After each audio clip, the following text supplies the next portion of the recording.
Boa noite, galera. Boa noite, Walter. Boa noite, pastor. Boa noite. Estamos aqui mais uma vez com mais um episódio do Clubecast Canaã. Mas antes de a gente apresentar o nosso convidado especial, a gente vai fazer uma breve meditação com o Walter, rapidinho. Ok, boa noite, galera. Não esquece de curtir, dar um like lá, beleza? Maravilha. Tudo bem? Maravilha. Falando para a câmera errada. Mas antes da gente orarmos, eu queria citar um versículo 1 do capítulo 25 de Salmos, que é até sugestivo para o momento. É a oração por auxílio divino, que diz assim: a ti, Senhor, elevo a minha alma. Oremos então. Eterno Deus, santificado seja o teu santo nome. Estamos aqui nesse projeto que está sendo iniciado por nós com muita dificuldade, mas também com muita vontade de executar esse bom trabalho. Nos auxilie em todos os sentidos. Nós temos um convidado aqui especial, que é o seu ungido, o pastor Ítalo, que está fazendo aqui uma visita a convite da equipe. Precisamos de ti que esteja conosco, nos abençoando, e que nada de mal venha atrapalhar esse programa, esse ministério. É o que nós pedimos e rogamos por Jesus. Amém. Amém. Bom, a gente tem aqui como convidado o nosso pastor Ítalo. O pastor Ítalo, ele fez parte aqui do Santa Maria um breve período, bem curto de tempo. Mas antes de qualquer coisa, eu gostaria que você se apresentasse, pastor. Da onde você vem, o que você faz especificamente, apesar de ser pastor. Conte um pouco pra gente. Muito bem, boa noite para todo mundo. Eu me chamo Ítalo, fui pastor aqui no Santa Maria, né, período aí de um ano, mas bem o ano do começo da pandemia, então foi um ano, dura um ano. Foi um ano diferente ali, mas foi um ano muito, muito especial, muito feliz, apesar da pandemia, por ter estado aqui com vocês. Hoje eu trabalho no Departamento de Educação da Associação Paulistana, então hoje eu coordeno os pastores das escolas. Nós temos aqui 16 escolas, cada uma delas tem um pastor ali, mas eu coordeno esses 16 nas ações que a gente tem aí voltado para a parte espiritual das nossas escolas. Então hoje essa é a minha função aqui na Associação Paulistana. Certo. Pastor, conte pra gente, o que levou você a escolher essa função, essa profissão como pastor? Tanto como pastor, como essa área da educação. Não sei se você escolheu ou aconteceu algum direcionamento de Deus ali que te levou para a área da educação. O convite para ser pastor, ele tem que vir de Deus, né? A gente acredita no chamado de Deus e a gente acredita que Deus trabalha esse chamado com cada pessoa de uma forma diferente. Ele conhece como cada um funciona e Deus então foi me direcionando ali, ainda bem novo, para entender que Ele queria que eu fosse um pastor. Dentro do ministério, a gente é chamado por Deus para ser pastor. Onde? Onde Ele mandar. Então a gente não se forma pastor da igreja, pastor da educação, pastor dos desbravadores. A gente é pastor e a gente vai onde Deus manda. Naturalmente eu sou um apaixonado pela educação. Eu comecei meu ministério lá atrás, em 2013, na educação, e de lá para cá tive a experiência de viver, de experimentar situações diferentes, mas eu gosto da educação porque eu gosto de estar em contato com a criança, com o adolescente, gosto de fazer parte desse processo de formação de fato. Então, quando eu estava aqui na Igreja de Santa Maria, no distrito de Vila Rodrigues, que compreende Santa Maria, eu expressei o meu desejo de atuar novamente na área educacional. Nós não tínhamos essa função de coordenação, então eu queria voltar a ser pastor de escola, que é aquilo que eu gosto de fazer, eu gosto de estar em contato ali, mas havia a necessidade da associação de, além de ter um pastor de escola, ter um pastor que coordenasse, por isso eu estou ali hoje. Todos os pastores, certo. Então, assim, mas eu tenho uma curiosidade. O que o pastor na área da educação faz exatamente? Ok. Eu poderia fazer essa pergunta de forma diferente. Eu poderia perguntar assim, o que um pastor de igreja faz? Um pastor de igreja, ele pastoreia. Ele cuida do rebanho do Senhor que está ali na igreja. O pastor de igreja, ele administra. E muitas vezes a função pastoral, e não é um problema isso, mas é a realidade, a função pastoral ela acaba sendo muito mais uma função administrativa. Então ele vai dirigir comissões, ele vai fazer reuniões, ele acaba se tornando muito mais administrativo. O pastor de escola, ele está em contato o tempo todo com dois rebanhos. Um deles é o rebanho que já é o rebanho do Senhor, que está dentro do aprisco do Senhor. Então nós temos em todas as escolas filhos de adventistas, alunos adventistas que estão ali e que precisam de cuidado. Então veja, é um desafio você ser um adolescente nos dias de hoje, ser uma criança nos dias de hoje. Eu não tive a oportunidade, enquanto estava na minha vida escolar, de estudar numa escola adventista. Então eu sei a luta que eu enfrentei sendo um adventista num contexto escolar onde eu era o único adventista da minha escola. E aí o tempo todo eu tinha que enfrentar esses desafios. Então hoje quando eu olho para um aluno adventista na nossa escola, eu sei que ele tem desafios diferentes dos meus, mas ele tem desafios. Sim. Então eu sou o pastor dele. E muitas vezes essa criança, adolescente lá na igreja, o pastor, por ter que lidar com essa questão mais administrativa, ele não consegue ter esse olhar ou esse alcance para o adolescente que está ali, para a criança que está ali. Então eu sou o pastor dos filhos da igreja que estão ali. Mas eu também sou o pastor, o outro rebanho, é aquela parte do rebanho que pertence ao Senhor, mas não está no aprisco do Senhor. Então eles não foram alcançados por Deus ainda. Alguns são evangélicos, outros não, mas estão ali. Precisam ouvir a palavra de Deus. Então qual que é a função de um pastor de escola? Cuidar do rebanho que já está no aprisco e cuidar do rebanho que ainda não está. Claro que a gente está falando também, não só do aluno, mas a gente tem o diretor da escola, eu sou o pastor dele. Então, a coordenadora da escola, eu sou o pastor dela. Então eu sou o pastor dos servidores, dos professores que estão ali, e eu sou pastor também dos alunos e das famílias. Então, por exemplo, eu fui pastor do Colégio da Liberdade, quando a Escola da Liberdade tinha 2.000 alunos. Já estudei na Liberdade. Se eu entender que o aluno ele tem ali um pai, uma mãe, boa parte deles tem um irmão, eu estou falando de uma comunidade de pelo menos ali, veja, pai, mãe, irmão, com mais os 2.000, eu estou falando de uma comunidade de 8.000 pessoas. Eu sou pastor de 8.000 pessoas, quando eu sou pastor da Liberdade naquele momento, entende? Se a gente pensar nas nossas menores escolas hoje, tem ali 300, 350 alunos, a gente está falando de uma igreja de pelo menos 1.000 pessoas. Todas que têm que ser pastoreadas também. Algumas que já são adventistas, outras, a grande maioria, não é adventista. Recentemente, até o meio do ano agora, eu era pastor ali no colégio de Alphaville. Então a gente tinha lá 900 famílias. Todas elas precisando ser alcançadas por Deus. Eu tinha ali uma minoria muito pequena de adventistas. E todos os demais tendo que ser alcançados. Então, primeira coisa, eu sou pastor deles. Eu tenho que ter essa consciência. Além disso, eu preciso me lembrar o tempo todo que eu preciso visitá-los, preciso estudar a Bíblia com eles, eu preciso ensinar a Bíblia para eles, eu preciso ter ações que os ajudem a entender o que é Jesus, o que é o relacionamento com Deus. Muitos não vão se tornar adventistas. Alguns vão se tornar adventistas depois de algum tempo, mas hoje o contato que eles têm é comigo. Então, pastor, hoje a referência que eles têm sou eu. Pegando um gancho nisso que o senhor está dizendo aí, eu trabalho no colégio de Vilhara. Eu queria saber como que vocês, pastores, dividem esse tempo, porque, veja bem, quando vai montar uma capela, eu fico olhando lá. Então ele faz a capela para os servidores, para os professores, para os alunos, e você tem mais essa atividade que você diz que é para os familiares dos alunos. E depois, e pelo outro lado, você tem a sua família. Você não fica muito turbinado de trabalho e no lar? Como que isso você divide, como consegue conciliar tudo isso sem que não tenha nem assim um estresse, um cansaço físico, mental? Como que explica isso para nós aí? Legal, como que funciona? Legal. Bom, vou começar pela a última parte da sua fala. Não ter um cansaço. Não tem como, você está trabalhando e você se cansa. Não ter estresse, você está trabalhando sem estresse. Então, nesse aspecto, como todos os trabalhos, então você está trabalhando, você tem esse cansaço. Agora, o pastor adventista, ele é pastor em tempo integral. Então, ele é pastor e ele é absolutamente só pastor, exatamente. Estou mencionando isso porque em outras denominações é comum você ter um pastor que ele é pastor num período do dia dele e ele tem outra profissão em outra parte do dia. O pastor adventista não, ele é pastor 24 horas por dia, 7 dias por semana.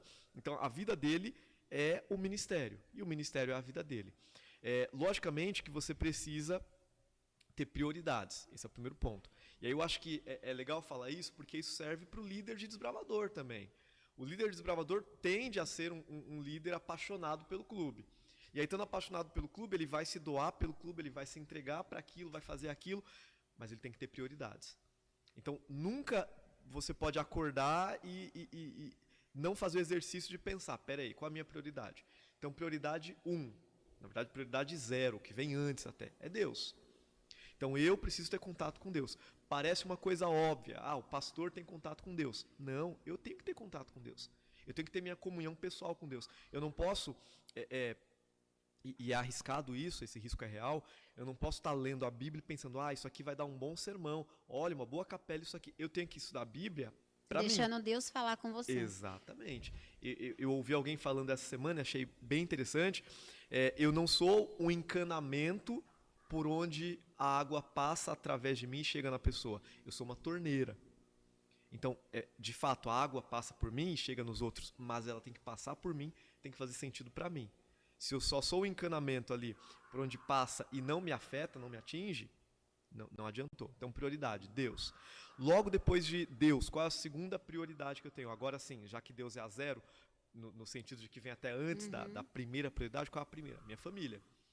Então, eu preciso entender que a minha família é o meu ministério. Veja, líder de desbravador. Existe um líder de desbravador, deixa eu refazer.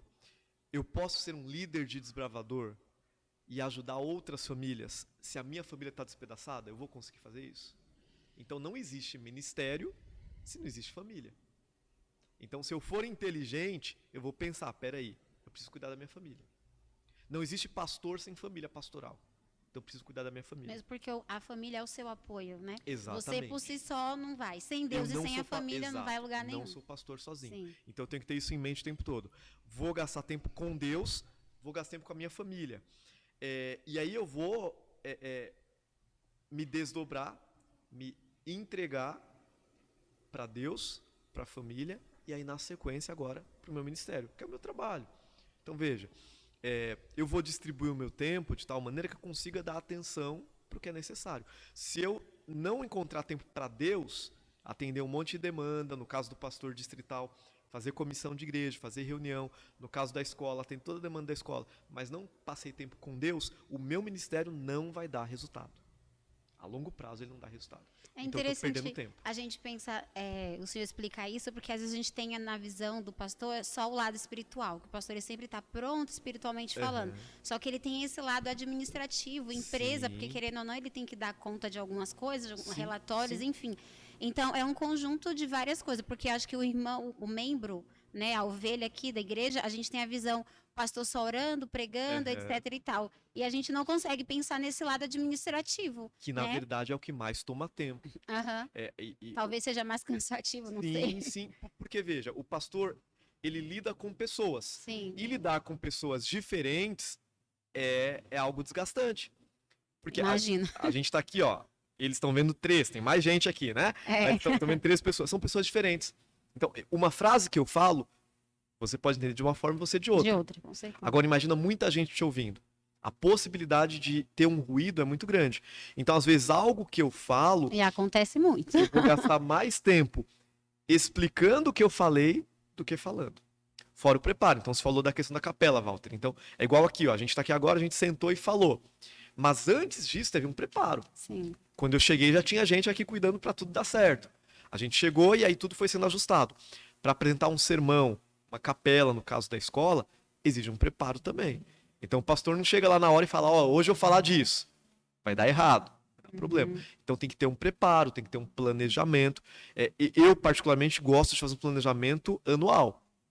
Então, daqui a pouquinho, eu já vou planejar 2023 inteiro. Mas planejar assim, não é falar o que eu quero fazer. Planejar, colocar no papel. Eu vou fazer isso. Para fazer isso, preciso disso, dessa pessoa, desse jeito, desse recurso. Então, esse planejamento me ajuda. Se eu não tiver planejamento, eu fico vendido. E aí vai acontecendo, eu fico refém. Pastor, e é muito fácil ficar refém. Indo para esse lado desse trabalho de vocês, e ainda batendo na tecla do cansaço, do estresse, porque eu sou leigo, então eu vou falar o que eu vejo e... Sim. E às vezes são tantas atividades de vocês, e vocês são seres humanos. Sim, sim. E sai tanta coisa de vocês ali, vocês passam tanta informação, que às vezes eu pego assim, sabe quando o pastor dá aquela respirada falando assim... Aí eu fico pensando, meu Deus, a luta dele não é fácil. É diferente de um camarada que vai pegar alguma mesa, põe para cá, põe para lá, põe para cá, põe para lá. Não. Além daquele esgotamento físico, mental, eu vou arriscar uma coisa aí. Existe esgotamento espiritual? Sem dúvida, sem dúvida. Pastor? E por isso que eu falei, qual que é a lição de casa mais importante? É o tempo com Deus. Eu não vou oferecer algo que eu não tenho. Então você vai falar sobre desbravador. Fala aí sobre a classe de amigo. Eu tenho que estudar, tenho que saber do que se trata, tenho que ter alguma experiência. Se eu vou lidar com o que é de Deus, eu preciso estar cheio para poder transbordar. É como se eu pegasse essa jarra agora, começasse a encher, vai transbordar. Agora, se eu pego uma jarra vazia e começo a colocar no copo, não acontece nada. Então o esgotamento espiritual ele acontece, primeiro, por falta de se encher, e segundo, pelo desgaste que é natural. Então a gente precisa, e não é só pastor, todo mundo, a gente precisa estar o tempo todo em contato com Deus para vocês se refazendo, se reconstituindo. A gente precisa, Jesus nos ensina isso, a gente precisa de tempo a sós com Deus. Então, se eu vou gastar 8 horas do meu dia em contato com as pessoas, isso é desgastante.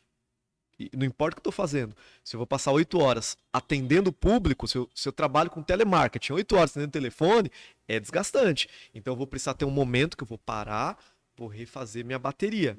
A mesma coisa. Então eu preciso ter o meu tempo com Deus, meu tempo com a minha família, meu tempo comigo mesmo, para justamente refazer essa bateria, recarregar as energias, para você não correr aí esse burnout espiritual aí. Eu tenho notado, pastor, no senhor, que o senhor vem agregando isso muito antes de ser pastor. Eu sei de você que você passou pelo Clube Centauro lá da Liberdade, não foi? Sim. Então aí você, de repente, por exemplo, como que você se tornou desbravador e depois foi no Centauro, tudo isso aconteceu no Centauro e depois deu aquela, você pastor... Vamos só organizar a linha cronológica aqui. Na verdade, eu fui diretor do Centauro, eu já era pastor. Então eu era pastor e diretor de um clube com 100 desbravadores. Simples, muita coisa. Naquele momento era pastor da igreja, pastor associado da Central Paulistana, uma igreja ali com 1.500 membros aproximadamente. Então era atendimento à igreja e eu era o diretor do clube. Eu me tornei desbravador, na verdade me tornei aventureiro. Com 8 anos de idade, E aí são os encontros e as surpresas que a vida vai colocando e as peças vão se encaixando e a gente não percebe. Mas veja, antes, quando eu me tornei diretor do Clube Centauro, que eu já era pastor, eu sucedi o Cláudio, que era o diretor. E o Cláudio foi diretor muitos anos do Clube Centauro, mas antes disso, o Cláudio foi quem me trouxe para o Clube de Aventureiros. Então, ele me conheceu lá, eu tinha 8 anos de idade, ele estava nos Desbravadores, e aí ele chegou, eu venho de um grupo muito pequeno, uma igreja pequena ali, um grupo pequeno, e nós não tínhamos Desbravadores, não tinha aventureiro, não tinha nada, mas a igreja central ali da cidade de Santo André, onde eu morava, o Clube Ômega, então, hoje pertence a outra associação, ele fez um trabalho para trazer as pessoas de onde eu estava, que era em Cidade de São Jorge, um bairro mais afastado, para participar do Clube Ômega. E aí eu fui ser do Clube Omeguinha, fui ser um aventureiro ali com 8 anos de idade. E ali então eu fui me desenvolvendo. Depois me tornei desbravador. 9 para 10 anos ali me tornei desbravador. E cresci no Clube Ômega, onde o Cláudio então nos chamou para participar. Eu morava a 8, 9 quilômetros do Colégio Adventista de Santo André, onde acontecia as reuniões do clube. Então, comunidade carente, a igreja muito carente também, a gente tinha basicamente 2 carros na igreja. À época, um era um Fusca e o outro era um Corcel 2. E a gente então tinha ali umas 10, 12 pessoas que iam para o clube, uma semana no Fusca, outra no Corcel 2. 10, 12 pessoas, a gente entrava ali e ia. Com o passar do tempo, os mais velhos foram crescendo e saindo do clube, ou indo para a diretoria, indo para outras questões, e eu que fazia parte dos mais novos fui ficando. E aí, como agora o pessoal foi saindo, não tinha mais esses 2 carros à disposição, porque eram pais que já não tinha mais filhos no clube. Então eu comecei a ir a pé. Então eu acordava no domingo cedinho. Veja, por que eu conto isso? Porque isso mostra paixão. Sim. Quem não tem, não faz isso. 12 anos de idade, tô falando de 12 anos de idade agora, que todo mundo tinha saído, só eu fiquei dali do grupo onde eu frequentava. E aí eu saía e caminhava esses 8, 9 quilômetros no domingo de manhã, chegava lá, participava do clube e a volta de novo, exatamente. Excurso no pedestre. Só que eu cumpria toda semana, eu fazia especialidade. E aí, participando do clube ali, e chegou no momento em que o Clube Ômega, um clube muito grande, sempre ali 80, 100 desbravadores, mas chegou um momento que, por vários motivos, o clube acabou fechando. E o que acontece? A notícia de que o clube fechou foi ventilada na igreja central de Santo André, onde ele acontecia, mas eu não frequentava lá. Então, no domingo em que não tinha clube, eu fui. Então, eu andei 8 quilômetros a pé, cheguei lá, quando eu cheguei descobri que não tinha mais. A essa altura eu já tinha ali meus 14 anos aproximadamente, e aí eu vi parte aquela parte do clube que era da minha época, então o capitão da minha unidade, conselheiro, esse pessoal, se movimentando para fundar um novo clube, que hoje continua sendo um clube forte ali agora em São Bernardo. Então era um grupo que saía de São Bernardo, ia para Santo André, eles abriram um novo clube ali. E eu então percebi que eles foram para lá, o clube fechou, e eu ia para onde então agora? E aí eu fiquei um período sem clube, 6 meses aproximadamente, e aí no ano seguinte, com 15 anos de idade, nós abrimos um clube lá em Cidade de São Jorge, nesse grupo onde eu tinha crescido, mas que não tinha clube. Então a gente abriu um clube ali, eu nem tinha idade para estar de diretoria, mas eu, juntamente com meu cunhado, a minha irmã, a gente abriu um clube ali então, e aí eu fiquei mais um período ali, e aí depois foi quando eu fui fazer teologia. Mas voltando, estava bagunçada a linha cronológica, organizei, mas você falou uma coisa aqui que é importante. O Clube dos Bravadores foi essencial na minha decisão de entender que Deus estava me chamando para ser um pastor. Então no Clube dos Bravadores eu tive oportunidades que de outra forma eu não teria. Então, por exemplo, falei que eu estudei numa escola pública a vida inteira. As influências que eu recebia na escola, no bairro onde eu morava, ali na periferia de Santo André, eram todas negativas. Onde que eu tive influências positivas para ficar firme na igreja? No Clube dos Bravadores. No Clube dos Bravadores, eu tive a oportunidade de pregar.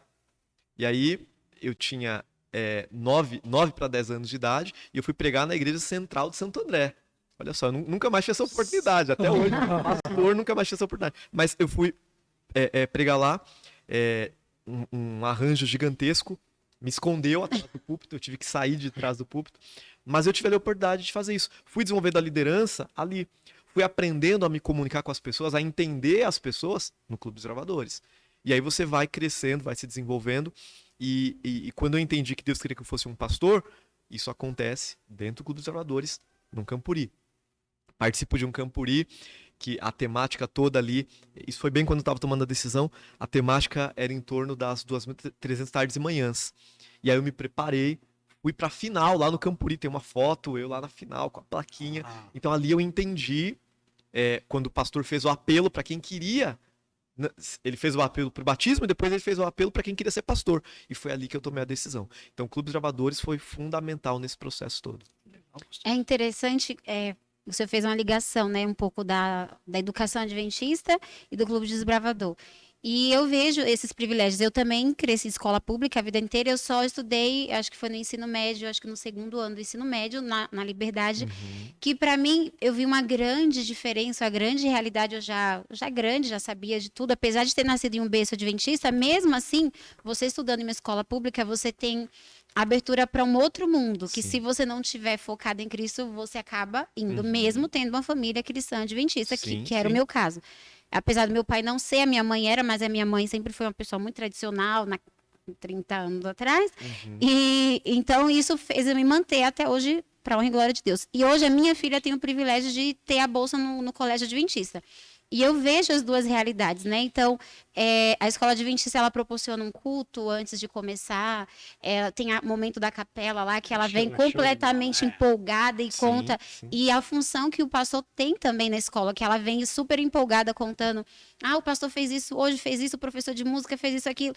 Uma realidade completamente diferente daquilo que do que eu vivi, que hoje muitas crianças, infelizmente, vivem também. Então, a gente tem, e aí vem o Clube de Desbravador, que ele dá essa brecha, assim, essa oportunidade para as crianças que não estudam em escola cristã, ter uma base. Sim. Porque dentro do Clube de Desbravadores, a gente tem crianças que não são adventistas, crianças que são de outras religiões, e as adventistas que, infelizmente, às vezes em casa não tem uma base dos pais, sim, mesmo sendo adventista.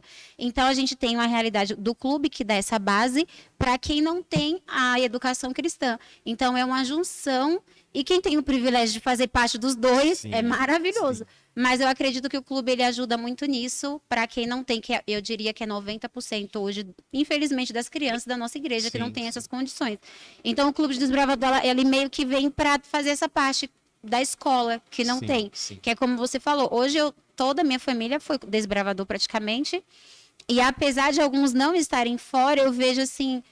estarem fora da igreja, no caso, eu vejo que mesmo estando fora, eles tiveram uma base. Não é aquele ex-adventista que não consegue sair 100%, porque conhece, teve uma estrutura ali familiar, que eu acredito que Deus ele vai conduzir o momento certo para voltar, mas não consegue sair de vez, porque tem uma coisa, um princípio que está ali ainda, que eu acho que o desbravador ajudou, a família ajudou, que alguns não têm o privilégio da educação. Sim. Mas eu acho que a educação adventista, se todos tivessem esse privilégio, seria maravilhoso. Com certeza. Maravilhoso. Esse é o plano de Deus, né?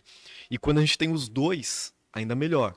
Então, por exemplo, nós temos aqui na associação, nós temos 16 colégios aqui na Paulistana. Aqueles que trabalham em parceria escola com desbravadores é onde a gente vê mais resultado. Para o clube, para a escola e para a igreja. Então, o colégio hoje, não vou aqui mencionar, mas dos 16, o colégio que ao longo de 2022 mais alcançou pessoas para Jesus, é um colégio onde o pastor está diretamente envolvido com o Clube dos Desbravadores. Então, ele trouxe o clube para a escola, e aí a partir dali ele identificou quem eram os desbravadores que não eram adventistas, começou a trabalhar com eles. Começou a perceber quem que era do clube, não da escola, começou a viabilizar para que eles também se tornassem alunos. Então, a parceria aqui tem tudo para dar certo. Sim. E que você fortalece, porque durante a semana tem a escola, no final de semana o clube. O amigo dele... Não dá brecha, né, para a criança fazer uma outra atividade. Exatamente. Por exemplo, a gente tem a Semana do Lenço, onde o desbravador é desafiado a fazer tudo usando lenço. Durante aquela semana. Exatamente. Na Semana do Lenço, eu estava fazendo semana de oração em uma das nossas escolas, e eu via lá os alunos indo com o lenço deles. E eu fui com o meu também, evidentemente. Mas veja, o fato de eu perceber que eles estavam com lenço, eu já puxei a responsabilidade. Ó, vocês aqui que são desbravadores, vocês têm uma responsabilidade a mais. E aí, eles se tornam os braços do pastor da escola, porque eles conhecem. E aí, eles são uma referência para os colegas deles. E aí eu falo, olha, quer saber o que é desbravador? Procura ele. Então a gente consegue construir uma parceria legal. Eles se acham importantes, né? Exato, quando o pastor ele é uma referência. dá essa função. Eu vejo muito isso nos adolescentes. Quando a gente cria uma responsabilidade para eles, mesmo que pareça simples aos nossos olhos, eles ficam tão felizes, assim, empolgados a participar, a trabalhar, e às vezes a gente peca nessa questão na igreja de não dar responsabilidades aos adolescentes e às crianças da nossa igreja. Sim. Então a gente vê as crianças meio que se esvaindo, assim, desanimada e sem fazer muita coisa, mas a igreja ele usa a criança para qualquer coisa, seja no som, nos cânticos, na recepção, o desbravador, qualquer coisa. Essa criança ela se torna útil e é uma criança que não sai facilmente assim. E eu vejo aqui na nossa igreja, infelizmente, teve um período que eu vi muitos adolescentes sair. E era um período que justamente teve esse problema, tipo, de não usar os adolescentes, ou botar muito bloqueio, muitas regras, não pode aquilo. E aí eu vi os adolescentes, tipo, sumindo. Foi uma época que praticamente não ficou ninguém de adolescente. E é triste ver, porque, querendo ou não, é essa fase mais difícil para eles, que tem muitas tentações, muitas distrações, muitas coisas de todos os lados. E a gente não usa eles, não ajuda que eles se mantenham na igreja. Então, eu acho que a gente saber usar eles nesse momento especificamente é muito importante. Com certeza. Eu tenho hoje um privilégio de poucos, que é o fato de eu ser pastor das 16 escolas. Então eu brinco, hoje eu sou um pastor de escola que não tem escola. Mas não, eu tenho 16. Então, passando por elas, eu vejo o contrário do que todo mundo fala. Porque todo mundo fala assim, não, adolescente não quer saber de nada, não está envolvido, é descomprometido, não está nem aí para Deus. Qual o privilégio que eu tenho que muita gente não tem? É de, passando pelas escolas, encontrar adolescente comprometido, envolvido, pregando, dando estudo bíblico, testemunhando. E veja, é muito fácil para um adolescente chegar na igreja e fazer algo lá na frente. Na igreja, no contexto de igreja, é muito fácil. Agora, ele fazer isso na frente dos colegas dele, que estão ali com ele, que estuda com ele, que conhece os vacilos que ele dá, sabe as dificuldades dele, sabe que ele não é perfeito, e ele se levantar numa capela, por exemplo, para ir lá fazer o louvor, isso é difícil. Sim. Atender um apelo numa semana de oração, isso é difícil. E eu tenho visto.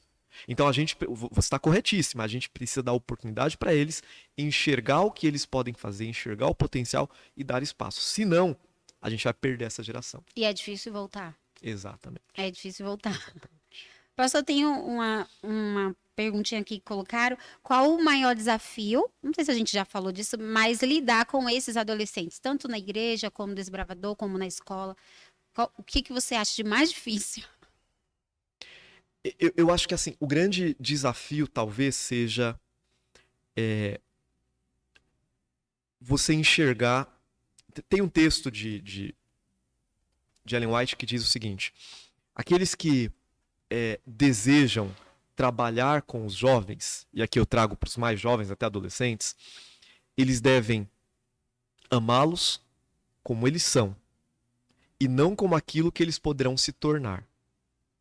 Eu acho que isso é desafiador, porque normalmente quando a gente pensa em educação, a gente fala, eu tenho que pensar no que ele vai se tornar lá na frente.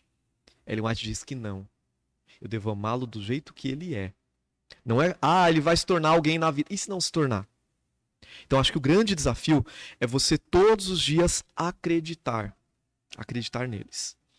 No dia que você parar de acreditar, você não está vivendo o ministério mais. Se você é um diretor de clube, um conselheiro, um instrutor, um líder de igreja, e você não acredita em quem você está liderando, é melhor você entregar o lenço, entregar o cargo, entregar o galão, o que você tiver. Porque você perdeu o que é o evangelho. Então, acho que o grande desafio porque veja, pode parecer romântico falando assim, mas eu estou falando como alguém consciente de que vai encontrar, às vezes, o adolescente que você está trabalhando, está orando por ele, está lutando, está conversando, está estudando a Bíblia, aí um dia você está andando na rua, experiência, está andando na rua e vê ele lá fumando com os amigos. Poxa, isso dá uma tristeza. Uhum. E você continuar acreditando. Acreditar que talvez ali foi um momento de fraqueza, foi um vacilo, ou que não escolheu, mas você vai continuar ao lado dele, ao lado dela. Você receber ali uma garota que é seu braço direito na escola, missionária, e aí ela chega um dia e fala, pastor, eu não aguentei, eu e meu namorado, nós aqui avançamos o sinal, e aí a gente fez o que não devia, e chorando, e você fala, não, filha, peraí, vamos lá. Então acho que o grande desafio é você acreditar neles, que tem erros, tem dificuldades. O adolescente de hoje, ele enfrenta desafios que eu não enfrentei quando eu era adolescente. Eu não fui adolescente no meio de uma pandemia. Uhum. Quando eu era adolescente, eu não tinha o mundo na palma das minhas mãos no celular. Então, um exemplo que eu sempre acho que fica mais claro da gente entender. Quando eu era adolescente, no tempo do Walter, não sei como é que era, porque, enfim, né? Mas quando eu era adolescente... Diferente. Época diferente. Vamos pensar, por exemplo, pegar uma tentação específica aqui. Quando eu era adolescente, os meus colegas, eu ali, nós adolescentes, se quisesse, para ser tentado, por exemplo, se você quisesse ter acesso à pornografia, o que esse adolescente ia precisar? Ele ia ter que ir numa banca de jornal, ele ia ter que se expor. Era difícil. Era difícil. Hoje, Fácil. tá aqui. Na palma da mão. Na palma da mão. Isso serve para outras coisas. Então, o adolescente na minha época, se ele quisesse ter acesso ao cigarro, ele precisava ter dinheiro, ele precisava de um monte de coisa, os pais ali no pé. Hoje não. Então, o adolescente hoje ele enfrenta desafios que eu não enfrentei. Então, eu não posso olhar para ele e enxergar os defeitos dele e julgá-lo. Não. Se fosse eu hoje. A gente usa aquela frase, mas na minha época não era assim, eu conseguia fazer e hoje você... É verdade, não era. Em muitos pontos era muito mais fácil. Eu não era tentado no que eles são. Eu tenho que ter essa consciência o tempo todo. Então eu olho o adolescente lá que não consegue parar para prestar atenção no que eu tô falando. Na minha época eu não era bombardeado por telas como eles são hoje, para eles não terem mais a atenção que a gente tinha. Verdade. Aula de 45 minutos para eles hoje não faz nenhum sentido, eles não têm atenção por 45 minutos. Exatamente. Entende? Então eu preciso ter essa sensibilidade. É verdade, no meu tempo não era assim. Mas em muitas coisas no meu tempo era muito mais fácil do que é hoje. Eu não estava sujeito ao que eles estão. Então acho que o grande desafio, não vou dizer que é difícil, na verdade até é, mas para mim o grande desafio é você olhar para aquele adolescente e amá-lo. E ele sabe quando você o ama. Ele sabe. Ele sabe quando você percebe, se apega e coloca, se deixar, coloca em um pedestal, porque ele te acaba te levando, não é a palavra, não é idolatrando, mas te coloca como exemplo e qualquer coisinha que você faz, tanto positivo como negativo, eles acabam levando. É verdade, essa fala do pastor com relação ao Armand White, eu vi esses dois lados, eu vi isso, né, ela é impressionante. E eu passei por uma situação que um garoto, ele pediu ajuda, fomos ajudá-lo e depois deparamos com uma situação de conselho tutelar, de polícia, uma situação. A outra, hoje eu não sei nem por onde esse menino anda mais, mas a outra foi quando nós fomos comprar material de primeiro socorro numa farmácia e o atendente falou para nós, hoje eu sou o que sou porque eu passei por desbravador, fui um desbravador. Não sou adventista, mas fui um desbravador. E hoje eu sou o que sou por causa dessa ferramenta. Então, o que o pastor falou faz muito sentido. E para nós, galera, você diretor, você conselheiro, a gente sempre comenta aqui no nosso Cast Club aqui que você primeiro precisa ser cristocêntrico. Cara. O pastor falou aí, falou de amar. Primeiro, ame. E para amar, você precisa primeiro de Deus. Para pedir de Deus essa sabedoria, essa capacitação. Porque no mundo de hoje, que o pastor falou, tá na palma da mão. Eu lembro uma vez, cigarro, o senhor falou sobre o cigarro.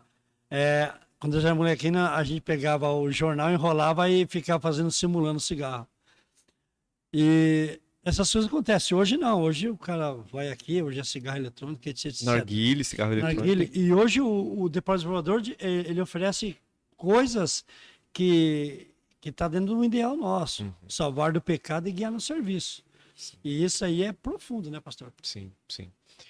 A gente precisa amá-los e aí, pegando o que você falou, a gente tem que oferecer algo para eles.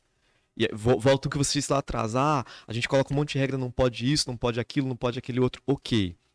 O que pode? Vamos enfatizar e vamos proporcionar coisas que eles podem. Olha, você não pode... Vou pegar um exemplo aqui aleatório. Você não pode jogar esse jogo.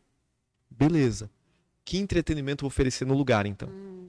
Você não pode ter amigos que vão te fazer mal. Então, que amigos que fazem bem eu vou proporcionar? Então, eu preciso dar para ele aquilo que ele precisa para atender as suas necessidades físicas, emocionais, espirituais, intelectuais. E o clube, ele oferece isso. A igreja tem outros braços que fazem isso, mas o clube, como ele está fundamentado nesse tripé, né, físico, mental e espiritual, ele vai o tempo todo ter um calendário, uma agenda, ele vai ter... Que preenche o ano inteiro, né? Exatamente, e que ele vai ter essa possibilidade. Quando eu paro de olhar para ele com amor, eu vou ficar condenando e julgando, eu não vou oferecer o contrário, e eu vou falar, se perdeu, lavo minhas mãos. Alguns até falam, fiz o que eu podia, né? Agora é com ele. Não, eu sou responsável. Se Deus colocou na sua mão, você é responsável. É interessante quando você falou disso de preencher. Essa questão, eu tenho até dentro de casa, como mãe, tem essa dificuldade, porque é muito mais fácil a gente só falar, não pode, não faz isso, não faz isso. E eu mesmo fico, e ela, então eu faço o quê, mamãe? Eu falei, inventa aí alguma coisa e vai fazer. E eu fico com esse peso na consciência, porque eu me perco fazendo as tarefas, as coisas do dia a dia. E eu vejo ela ociosa, tipo assim, eu tirei tudo que não poderia fazer, não pode assistir esse desenho, não pode ficar muito tempo no celular, não pode ficar muito tempo na rua. e fica lá, tipo, ociosa, sem fazer nada. E a gente vê isso em várias áreas, na igreja, os adolescentes, em casa, onde a gente acaba tirando tudo que eles gostam de fazer, mesmo não podendo, e deixa ocioso, que aí vem Sim. o trabalhar de Satanás e Sim, várias outras sim. questões, né? Agora, levando um pouco aqui para. O senhor falou um pouco no período de pandemia, a gente colocou aqui uma questão que eu queria que você abordasse. A dificuldade que a pandemia trouxe para essa faixa etária de adolescente. Tanto com as dificuldades que trouxe, tanto na educação como na igreja, talvez, e como a gente pode lidar pós-pandemia, que a gente está voltando aos poucos, né? Tá. Tá bem difícil, inclusive. Tá. A pandemia, ela deixou algumas coisas mais fortes, que já existiam, e ela construiu outras novas. Então, por exemplo, a sociedade já vinha caminhando para tornar-se mais individualista. A pandemia destacou mais isso. Então agora é cada um por si.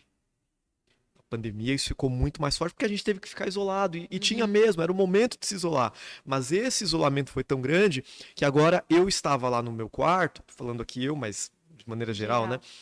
Eu tô lá no meu quarto, meu vizinho tá morrendo e eu tô preocupado que eu tenho que terminar de maratonar a série que eu não acabei. Então eu não consigo olhar para quem tá ao meu lado. Essa pandemia e agora... Perder essa sensibilidade. Exatamente, exatamente. O que fez com os nossos adolescentes? A gente tem adolescentes, e um estudo recente mostrou isso, adolescentes que estão bebendo menos, estão se drogando menos, estão fumando menos e estão fazendo menos sexo descomprometido antes do casamento. Pô, que legal, que incrível, a pandemia fez isso? Sim, mas a pandemia ela tem adolescentes que estão se mutilando mais, se cortando mais, estão mais ansiosos, têm mais pensamento e tentativa, tendência suicida. Então, veja, por um lado tirou algumas coisas, mas trouxe outras que talvez são até mais sérias e mais graves. Porque como é que você trabalha isso? Como é que você trabalha isso? Para mim, de novo, a questão de o meu tempo e o tempo de agora. Assim que eu me tornei pastor e fui ser pastor lá no colégio de Americanópolis, eu lidei com uma realidade que para mim não fazia sentido. Porque eu encontrei alunos de 12, 11 anos se cortando. E se cortando dizendo que estava trazendo uma dor para aliviar uma dor emocional maior. Para mim isso não fazia sentido. Mas eles aprenderam e foram educados dessa maneira, entende? Então, a pandemia, ela fez adolescentes mais individualistas, pessoas mais individualistas, não só adolescente, mas ela fez adolescentes que no adolescente tudo fica maior, né? Exato, no adolescente tudo fica muito grande. Exatamente. Então, eles estão mais isolados, eles estão mais perdidos, todo mundo está perdido, ninguém sabe o que vem depois, eles ficaram mais ansiosos. E é uma ansiedade, que não é ansiedade, tô ansioso para daqui a pouco, não, ansiedade doença, ansiedade patológica. E tudo isso, então, a gente vai enxergar na escola, vai enxergar no clube, vai enxergar na igreja, vai enxergar onde eles estiverem, porque é onde eles estão. Se isolaram, então a gente tem um adolescente que está em casa com os pais, mas os pais não sabem o que está fazendo, não sabem onde está. Ficaram diante das telas, um outro problema muito grande. Então, as telas, elas são boas, não vou aqui demonizar as telas, mas elas trazem muitos problemas também. Muitos problemas. E talvez um deles é que a gente começou a olhar para as telas e a gente falou, que legal, vamos investir nisso. E a gente começou a investir nas telas, o que é legal, isso aqui é incrível, a gente está usando isso aqui a nosso favor agora. Mas a vida não acontece nas telas. Então eu acho que parte do desafio para a igreja, para o Clube dos Gravadores, para a escola, é justamente entender que a vida real, veja, o metaverso não funciona como se espera. Então, a vida real, ela continua sendo fora das telas. Então, eu tenho que estar onde eles estão, claro, mas eu não alcanço um adolescente por meio das telas. E aí, talvez estou falando algo aqui que vai contra o que a gente normalmente fala e pensa. Mas a gente não alcança o adolescente nas telas. A gente o alcança olhando no olho. É no corpo a corpo. Aí acho que já é a segunda parte da questão. O que eu tenho que fazer para alcançar o adolescente? É sentar com ele e conversar. É bater um papo. É levar para tomar um sorvete, para comer um negócio junto, para tomar um açaí junto. É ali. essa conexão que não acontece mais porque ele está desconectado dos pais. Ele está desconectado, por incrível que pareça, dos amigos. Ele está desconectado de absolutamente todas as coisas. Se eu não me conectar com ele, eu vou perdê-lo. E aí, às vezes, eu invisto no virtual, não tem nada de errado, mas eu não invisto no real. E é no real que a coisa acontece. Eu acho, falando desse de ter o contato físico, eu tive experiência recentemente, tipo, eu tô dando estudo para uma adolescente que eu conheço desde pequenininha, mas primeira vez que eu consegui sentar e conversar assim com ela, e eu ouvi coisas assim que eu falei, nossa, eu não imaginava que ela pensasse dessa forma, que ela tinha essa maturidade tão novinha. E realmente isso acontece porque a gente acha que o mundo deles é só celular. Ah, então vamos entrar nesse mundo aí. Beleza, como o pastor falou, só que eu vejo que na classe, no geral, na faixa etária do adolescente, eles não têm contato, parece que eles não conseguem sentar e conversar com ninguém, basicamente. Por mais que pareça que ele tenha vários amigos, que ele tenha os pais ali por perto, parentes, primos, etc e tal, é uma faixa etária que a gente não vê eles conversar, desabafar, ter alguém que sente e ouça. Sim. Então, quando eu acho que ele encontrar alguém que consegue ceder um pouco do seu tempo e sentar e deixar ele falar, por mais que seja ideias mais mirabolantes que possa parecer que acontece, que vem do adolescente, eu acho que ele se sente especial. E aí eles encontram nessa pessoa, tipo, uma fortaleza. E, tipo, fica com essa pessoa aí, se deixar, vira um servo e leva como base e tudo. Então, eu acho essa questão do físico, de estar com o adolescente ali, extremamente importante. Porque quando a gente dá uma brechinha para eles falar o que eles quiserem, eles se desabafam e você consegue trazer ele para você. Então, Sim. se um dia ele estava lá voando, pensando outras ideias, quando você dá essa oportunidade de se abrir, ele vem para o seu lado, vem para o seu time e você tem ali um discípulo para o resto da vida. E veja, físico, mental e espiritual.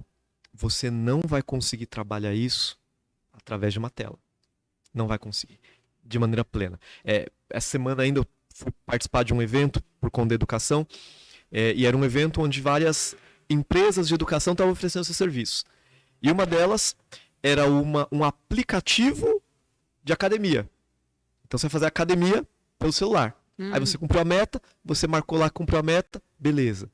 Eu não consigo enxergar músculo se desenvolvendo com você clicando aqui, cumpriu a meta. Entende? E em contrapartida, a gente tem a oportunidade na igreja, no clube, na escola, de você oferecer desenvolvimento pleno, total. Mas é no olho no olho. Você vai fazer uma caminhada. Você não faz uma caminhada por celular, entende? Você não sobe o Pico do Jaraguá, que é o que todos os clubes fazem, né? Pelo celular. Você não vai conseguir ter uma discussão saudável olhando no olho. Veja, vou usar um exemplo aqui. Logo no começo da pandemia, escolas fecharam, e aí no momento que estava híbrido, então parte em casa, parte na escola, fui convidado para fazer capela online em uma das escolas. Então, pelo Zoom, parte dos alunos estavam lá, outra parte estava em casa, eu estava na minha casa, então não estava nem vendo os alunos ali de fato, e eles estavam lá. E aí, logo começou a capela, a pessoa que estava lá para dar as boas-vindas falou: boa tarde, pessoal, tudo bem? Vamos cantar. Veja, é uma coisa normal que a gente faz na igreja, a gente faz em todos os ambientes, mas vocês vão entender onde eu quero chegar. Fala assim: boa tarde, tudo bem? Vamos cantar. Veja, boa tarde é um cumprimento, vamos cantar é um comando, mas tudo bem é o quê? Uma pergunta. Se eu faço uma pergunta... Precisa de uma resposta. Veja, imediatamente eu estava na minha casa acompanhando o chat. No chat, um aluno do 7º ano, se não me engano, escreveu assim: não sei por que eles perguntam se está tudo bem. Nunca deixa a gente responder. Aquilo mexeu comigo. Sim, mexeu comigo. Eu falei: peraí, a gente está criando um formato que não tem conexão. Semana passada eu estava nessa escola, nessa que aconteceu isso. Claro, são outros alunos. Isso foi lá em 2020, então passaram-se 2 anos, já são outros alunos. Presencial, eu estava lá, começando uma capela. Boa tarde, pessoal, tudo bem? E aí, ninguém responde, porque tudo bem já virou só uma formalidade, mas uma garota falou: não tá. Eita. E ela estava perto de mim. Falei, não, é sério, você tá brincando? Não, é sério mesmo. Beleza, guardei a informação, eu tinha que atender o público todo. Fiz a capela, acabou a capela, eu segurei. Você falou que não tava tudo bem. É sério isso? O que tá acontecendo? E aí ela se abriu com todos os problemas dela, orei com ela. Eu não sou o pastor dela, fui fazer uma semana de oração. Dali 3 dias eu ia embora. Só que eu criei uma conexão porque eu perguntei, ela disse que não, e eu tive a oportunidade, eu dei a ela a oportunidade de falar e eu tive a oportunidade de ouvi-la. Isso não vai acontecer por meio de um aplicativo. Entende? Então, o que a gente precisa nessa era pós-pandêmica de contato, de conexão? Eles precisam criar conexões. A gente tem essa possibilidade, temos que oferecer para eles. Verdade. O senhor falou, comecei a lembrar da pandemia, eu tive que reinventar, né? Tem algumas crianças que não bota a câmera, só o áudio. E como você vai atingir ela? Ela tá te vendo. Aí você fica, só tem 2 ali aparecendo. E aí você fica perdido. Aí você fala, camarada, por que eu não tô falando? Tô falando para 2, o que vocês estão fazendo? Eles estão aqui, abriu e foi embora. E aí você tem que reinventar, você tem que ser muito criativo e não sei o que e tal. E depois eu notei, pastor, que eles começaram a mostrar o rostinho. Por isso que você faz um roteirinho ali, muito bem, usando uma criatividade legal, eles começam a mostrar o rostinho, eles começam a interagir. Mas que nem o senhor falou, não é presencial. Você não tem aquele feedback, né? Caloroso. Você não consegue criar uma conexão. Você não consegue, é uma coisa muito louca, né? O que aconteceu aí. E a gente, eu acho que agora está no nosso tempo do Canaã se reinventar. Sim. Porque é que nem eu falo para a galera, falei, galera, esquece daquele clube básico. Porque você vê tudo básico. Não, vamos sair do básico. A molecada hoje tá Z, Y. Então vamos nos reinventar. Então é uma galera que tá toda envolvida nesse projeto de reabertura do Canaã. E os projetos são N projetos. Eles estão encantados. Eu também estou encantado, estou apaixonado por essa rapaziada aí. É fantástica. Mas é o que o senhor falou. Então vamos pegar um pouquinho de cada. Eu tenho que amar, mas antes de amar eu tenho que primeiro, Deus, Senhor, eu preciso. Porque ele é a fonte do amor. Se eu estou longe dele, eu não vou ter amor para oferecer. Exatamente, pastor, esse é o caminho. Sim. Agora, a gente precisa muito, mais do que nunca. E veja, a gente está falando de uma novidade bem antiga. Porque sempre foi, o que fez a diferença foi o contato. O que me fazia, com 11 anos de idade, caminhar 8, 9 quilômetros para ir para lá? Não era porque eu amava marchar. Gostava. Não é porque eu amava nós. Gosto mesmo, até hoje. Mas eu ia para lá porque eu me conectar com pessoas, eu me relacionar com pessoas. O tempo passou. O que me faz querer estar num lugar hoje? É as pessoas com quem eu vou estar. É a conexão que vai ser criada. Então a gente não se sente bem no clube porque o clube é o clube que só tira padrão ouro. A gente se sente bem no clube porque a gente está com pessoas que nos amam, que nos fazem bem e que a gente as ama também. E isso aí não tem ouro, não tem prata, não tem bronze, não tem participação. Então o que a gente tem de novidade hoje é a coisa mais antiga do mundo. É criar conexões. Vou me conectar de um jeito diferente hoje? Com certeza. Mas o que eu preciso é criar conexão.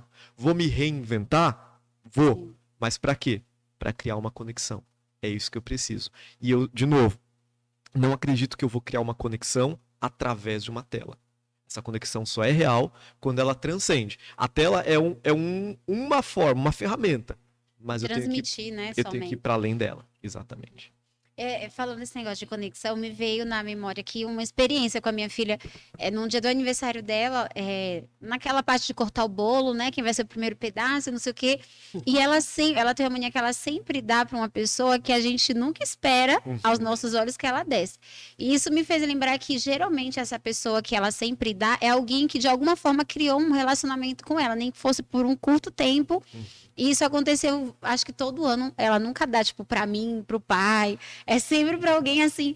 E é real isso, nesse sentido de uma criança de 8 anos, 7, Mas rola um ciúminho aí? Ó, né? Acontece. Mas a gente finge, a gente é adulto, a gente finge que não. Não, mas é uma realidade que a gente vê que não adianta você dar várias outras coisas, mas você nunca parou para sentar com uma criança e dar a oportunidade para conversar com ela. Tipo, perguntar, bom dia, tá tudo bem? E não esperar a resposta, nem deixar ela responder.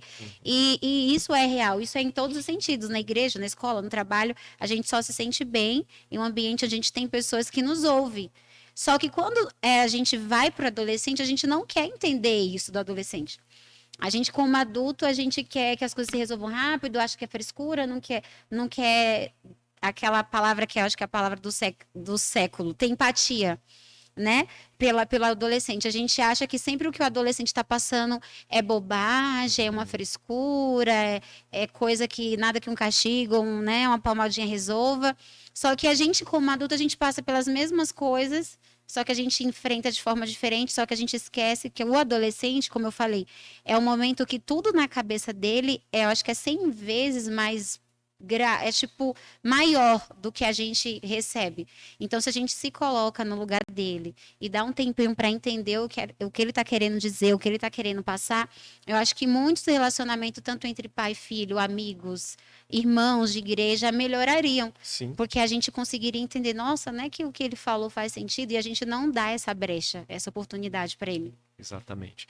Veja, o adolescente ele não tem a maturidade que eu tenho. Por um motivo óbvio. Que motivo é esse? Ele não tem idade. Experiências, ele não talvez. tem experiência. Então, como é que eu vou esperar que ele tenha a maturidade que já vivi, já experimentei, já passei, já quebrei E é importante lembrar disso, ó. Você se tornou o que você é hoje, mas você quebrou a cara muitas vezes.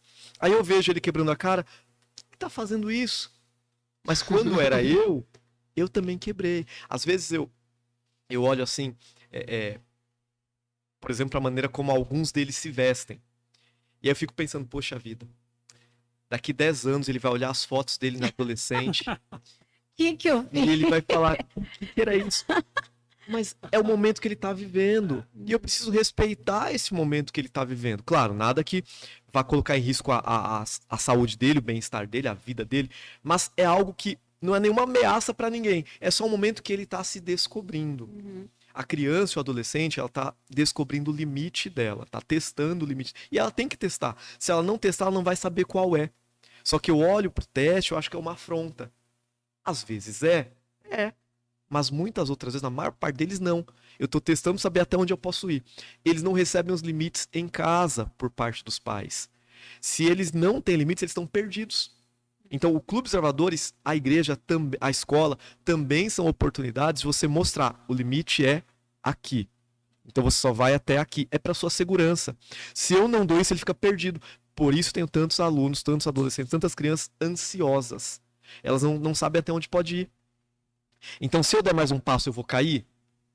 Não, eu não vou cair? Como é que eu vou descobrir isso? Ninguém tá lá para me dizer.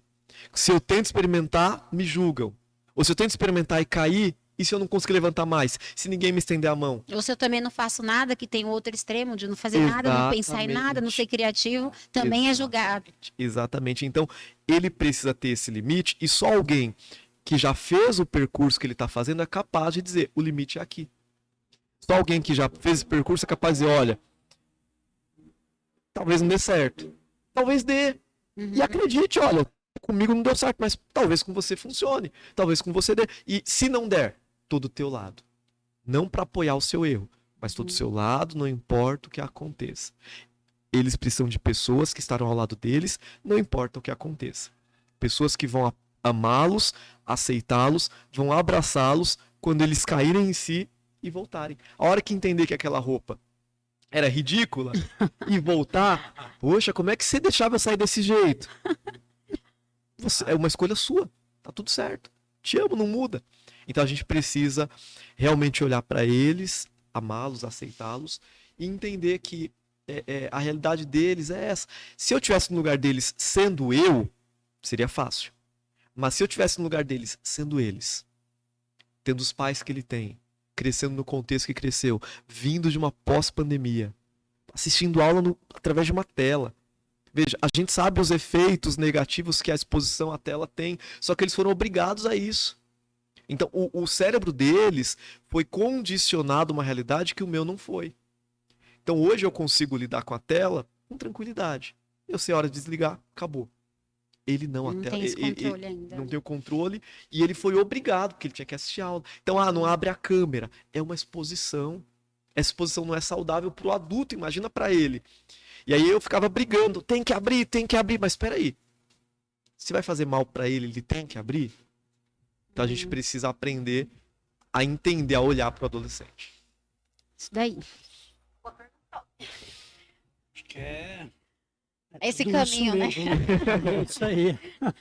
Pastor, dá um fechamento pra gente. O que você tem a dizer agora de forma geral, de tudo que a gente abordou um pouco aqui para esse adolescente que pode estar assistindo a gente, espero que estejam, né? Para ele, o que tem a dizer para ele, tanto no contexto de educação, quanto do contexto espiritual, desbravador, um pouquinho de cada coisa. Estende para os conselheiros. Tá bom. Deus, ele tem um propósito para sua vida. Você não é um erro, você não é um acidente. Talvez você não tenha sido... Seu nascimento pode não ter sido planejado pelos seus pais. Talvez você pode se sentir até em algum momento que não é desejado. Mas você não é isso. A gente precisa entender que a nossa identidade, ela não é simplesmente o apanhado dos nossos erros. Eu fiz isso, eu sou isso. Eu contei mentira, eu sou uma farsa. Não. A sua identidade está em Cristo. Cristo, ele quer que você seja o que ele te criou para ser, um filho de Deus, uma filha de Deus. Quando você se aceita e se enxerga como um filho de Deus, como uma filha de Deus, você agora entende que você não é um erro, você entende que você não é uma cópia dos seus pais, você tem uma identidade própria. A partir daí, você vai entender que você tem que viver um propósito. Então, para que eu fui criado? Para que eu nasci? Você foi criado para glorificar Deus. Você foi criado para ser útil. Você falou de utilidade. Você foi criado para ser útil. Então, você precisa servir as pessoas. Por que a gente tem que ser servo de Deus e amigo de todos? Porque eu só me encontro e descubro o meu propósito quando eu paro de olhar para mim, para os meus problemas, para as minhas necessidades, para o meu desejo de ser feliz, e eu olho para quem está perto de mim e eu agora abro isso para o outro. E aí eu vou me sentir útil, porque eu estou servindo para alguma coisa, eu estou sendo algo, eu estou cumprindo o propósito. Você nasceu com um propósito, Deus fez você com um propósito. Os adultos têm dificuldade de entender os adolescentes. A gente tem dificuldade, porque como a gente falou aqui antes, a gente não enfrentou o que você enfrenta. A gente não passou pelo que você passa. A gente não tem ideia de como é enfrentar uma adolescência no meio da pandemia. A gente não viveu isso. Você sabe. Então, às vezes, nós não conseguimos enxergar o que você está passando e a gente acha que você não tem problema. Eu sempre digo que problemas diferentes também são problemas. Não tem problema maior ou problema menor. Tem problema diferente. Então, o adulto está com a cabeça cheia, seu pai, sua mãe está com a cabeça cheia de problema, olha para o seu e acha que é pequeno. Mas para você não é. Então lembre-se, o seu problema é importante. É importante para Deus. Encontre alguém para quem seja importante também. Você vai encontrar no Clube dos Gravadores. Eu tive um conselheiro que os meus problemas eram importantes para ele. O fato de eu ir a pé todo domingo incomodava ele. E ele algumas vezes me ajudou a não ter que ir a pé. Você tem que ter no seu conselheiro, no seu instrutor, no diretor do seu clube, você tem que ter em alguém que se importa com você essa referência. Você tem que ter amigos que se importem com você e que tenham princípios semelhantes aos seus. Você precisa ter um contato com Deus. Deus, ele não tem netos. Deus só tem filhos. Se o seu pai e a sua mãe oram, a oração deles não serve pela sua. Seu pai e sua mãe vão na igreja, não serve para você. Seu pai e sua mãe são líderes na igreja, não serve para você. Você tem que ter sua identidade, seu propósito em Cristo. Então você tem que se assumir como filho de Deus, se assumir como filha de Deus e viver o que Deus quer para você. Não, mas o meu pai e minha mãe... É a sua vida com Deus. Você tem que ter essa experiência com Deus. Conselheiro, especialmente o conselheiro que era desbravador ontem e virou conselheiro agora. Você é uma referência. Não tem como fugir disso. O que você faz de bom está sendo visto. O que você faz de mal está sendo visto. Você é uma referência. E você que é membro já da diretoria há um tempo, quem sabe, nunca perca o amor. Nunca perca o amor pelos seus desbravadores. O dia que você parar de acreditar no seu desbravador, entrega o lenço. Não tem nenhuma desonra nisso. Entrega o lenço e fala, olha, eu não acredito mais no meu desbravador, eu não acredito mais que Deus transforme vidas, eu não acredito mais em nada disso, então tá aqui. É muito mais digno do que você lidar com o desbravador sem acreditar nele. Eu me lembro, e aí eu caminho para a conclusão de fato, me lembro de uma vez que eu lidei com um membro de diretoria, e eu não vou dar nenhum detalhe porque, enfim, mas esse membro de diretoria falou o seguinte, olha, eu quero uma função nova, só que eu só não quero duas coisas. Eu não gosto de lidar com os pais e eu não gosto de lidar com os desbravadores. Tá no lugar errado. Eu acho que não tem função pra você, então. Veja, é lidar com gente. Então a gente tem que acreditar no desbravador. Acreditar e amá-lo como ele é hoje. Ah, um dia ele é um caso perdido, um dia vai ser um pastor, um dia vai ser um líder de igreja. Não é pra isso que tem que olhar. Olha pra ele hoje e o ame como ele é hoje. Cheio de defeitos, igual você é cheio de defeitos, eu sou, e Deus olha pra mim e ele me ama. Deus, ele pode transformar e fazer algo grandioso? Pode. Mas não fique pensando lá na frente. Não ame só se Deus fizer. Se Deus não fizer, você vai parar de amar? Então ame como ele é hoje, como ela é hoje. Busque a Deus e Deus com certeza vai fazer muitas coisas através de você. Isso aí. Depois disso aí, não tem mais nada para falar. Mas eu acredito que o programa de hoje ele foi extraordinário, foi maravilhoso. Obrigado, pastor, pela presença. Espero que venha mais vezes, tanto no nosso programa como visitar a nossa igreja. Eu espero que tenha ficado a mensagem para o coração. Acho que em algum momento alguém vai tirar alguma coisa, mesmo que para alguns alguma coisa não foi útil, mas alguma coisinha a gente vai receber para a gente, né? Então, espero que vocês gostem, que vocês curtam, compartilhem, né, Walter? Segue o pastor Ítalo nas redes sociais dele, se inscreve no canal, que a direção está pedindo ali. E até o próximo episódio. Vamos fazer uma oração para encerrar? O senhor dirige, pastor, essa oração? Obrigado pela oportunidade de estar aqui com vocês. Obrigado por terem acompanhado a gente nesse tempo aí. Deus abençoe. Amém. Querido Deus, obrigado, Senhor, porque o Senhor nos ama e mandou seu Filho para morrer por nós, para nos salvar. Isso mostra que nós somos muito preciosos para o Senhor. Amém. Nos ajuda a nos lembrarmos sempre disso. Obrigado pela oportunidade de te servir também, de trabalhar pelo Senhor. Obrigado pelo Clube dos Desbravadores, que há tanto tempo tem transformado tantas vidas. Nos ajude a cada dia entender que esse é um ministério que salva através do serviço, um ministério que serve para salvar. Nos ajude a cada dia a nos lembrar que pela tua graça nós devemos o tempo todo ser teus servos e amigos de todos. Amém. Abençoe, por favor, este clube que tem muitos desafios pela frente, que com todos os desafios que eles vão enfrentar, nunca se esqueçam do maior de todos, que é amar os desbravadores que estarão aqui. Que eles sempre se lembrem que o motivo principal, o motivo maior da existência do clube é os desbravadores, os meninos e meninas que estarão aqui. Por favor, os abençoe. Abençoe esse projeto, continue crescendo a cada dia, alcançando mais pessoas, abençoando mais pessoas também. Abençoe cada uma das pessoas que em algum momento vai ouvir este podcast, que o Senhor esteja com eles. Te peço em nome de Jesus. Amém. Amém. Amém.